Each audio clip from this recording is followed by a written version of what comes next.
வணக்கம். தமிழ் எழுத, படிக்க 2 படிகள்.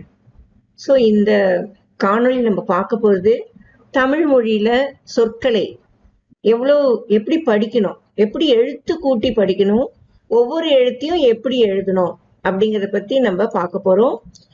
நல்லா கவனிங்க. இந்த மாதிரி பதிவு 1 இன்னைக்கு ஆரம்பிச்சிருக்கேன். பதிவு ஒவ்வொரு நாளும் ஒவ்வொரு பதிவு வந்துட்டே இருக்கும். இதை நீங்க ஃபாலோ பண்ணிட்டு வந்தாலே, இதை நீங்க நல்லா கவனிச்சு பார்த்தாலே உங்களுக்கு கொஞ்சம் கொஞ்சமா தமிழ் சுலபமா எழுதவும் முடியும், படிக்கவும் முடியும். சரியா? ஓகே. முதல்ல முதல் சொல் நம்ம பார்க்க போறது அன்பு.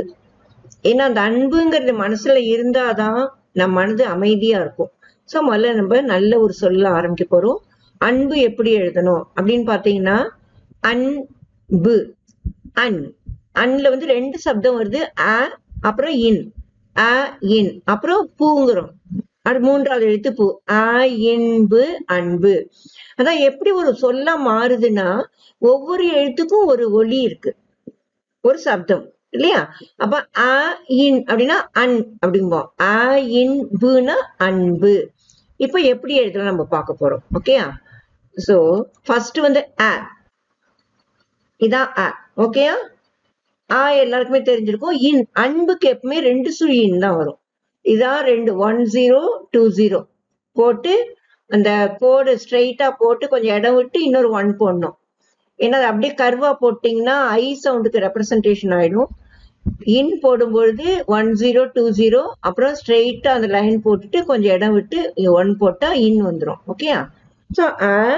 இன் பு, பா போட்டு கீழே அந்த 1 எக்ஸ்டெண்ட் பண்ணிட்டா, அப்படியே பிளைனா விட்டா அந்த பாங்கிற அந்த 3வது இந்த வடிவத்தை, இந்த வரிய இன்னும் கொஞ்சம் கீழே கொண்டு வந்தீங்கன்னா அது பூ.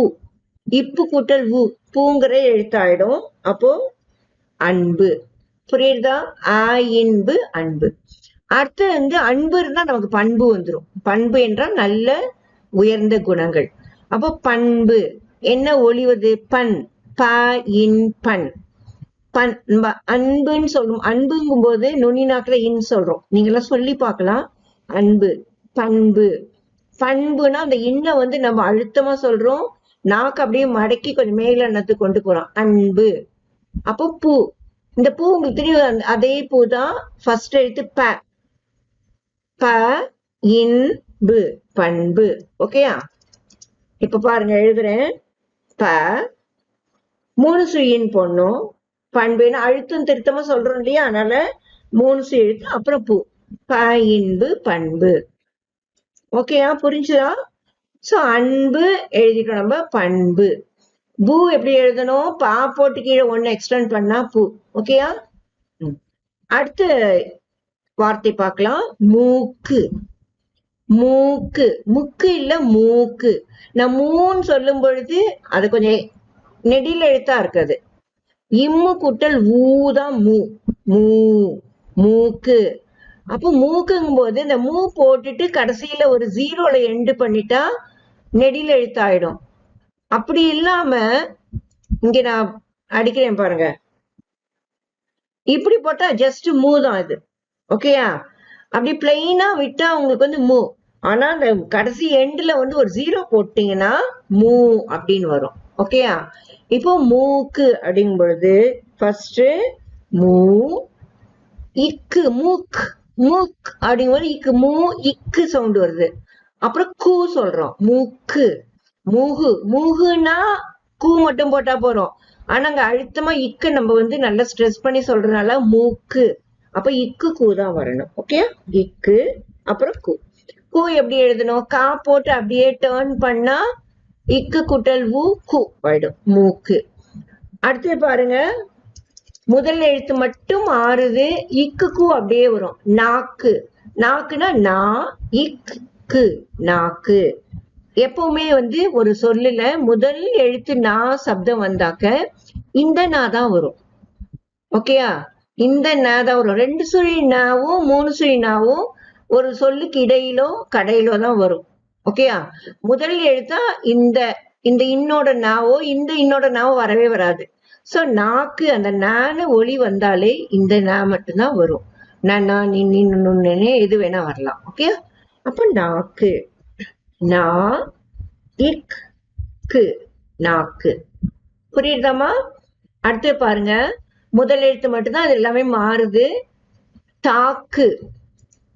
தாக்குன்னா அப்படி தா இக் கு. இப்போ மூக்கு, நாக்கு, தாக்கு. சோ இக்குக்கு வந்தா குன்னு சொல்லணும். தா தக்கு இல்ல தாக்கு. எப்போ தான் நம்ம நீட்டி சொல்றோமோ, இப்போ உங்களுக்கு குறில் நெடில் வந்து சந்தேகம் வரலாம். அப்போ நீங்க சொல்லி பாருங்க, மனசுக்குள்ள குறிலாம் சொல்லி பாருங்க, நெடிலாம் சொல்லி பாருங்க. எந்த சொல் கரெக்டா உங்களுக்கு அந்த சப்தத்தை வச்சே தெரியும். இப்ப நான் வெறும் தா மட்டும் போட்டேன்னா தக்கும்ப. தக்கா இல்ல தாக்கு. தாக்குன்னு வரும்பொழுது தா போட்டு துணைக்கால் கண்டிப்பா போடணும். தா இக் கு தாக்கு. ஓகேயா? இப்ப அடுத்தது என்ன? எல்லாம் பெரிய கல்யாணத்துலாம் நம்ம சாப்பிட்ட உடனே ஜீரணார்த்தத்துக்காக பாக்கு. இந்த துவர்ப்பு கண்டிப்பா நம்ம உடம்புக்கு சக்திக்கு வேணும் இல்லையா? சோ வெத்தலை, பாக்கு, சுண்ணாம்பு எல்லாம் கொடுத்துருப்பாங்க, வச்சிருப்பாங்க. அது நம்ம சாப்பிடுவோம். பாக்கு, அதான் பாக்கு. பக்கு இல்ல பாக்கு. அப்போ ப நியர்பை துணைக்கால். இந்த துணைக்கால் எப்போ வரும்னா ஆங்கிற ஒலியை வந்து ரெப்ரசன்ட் பண்ணும்.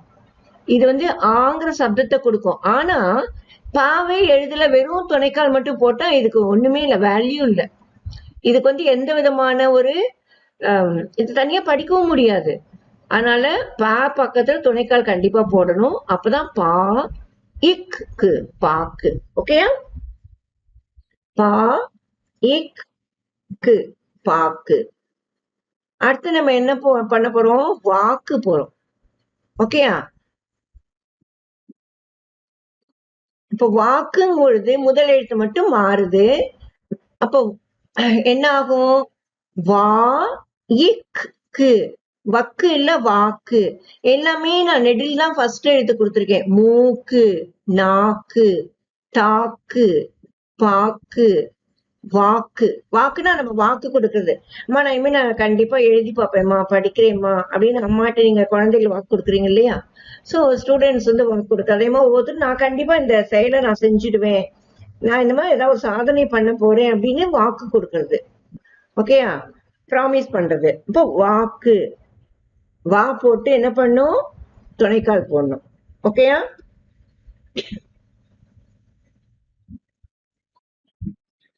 இக் கு வாக்கு. ஓகேயா?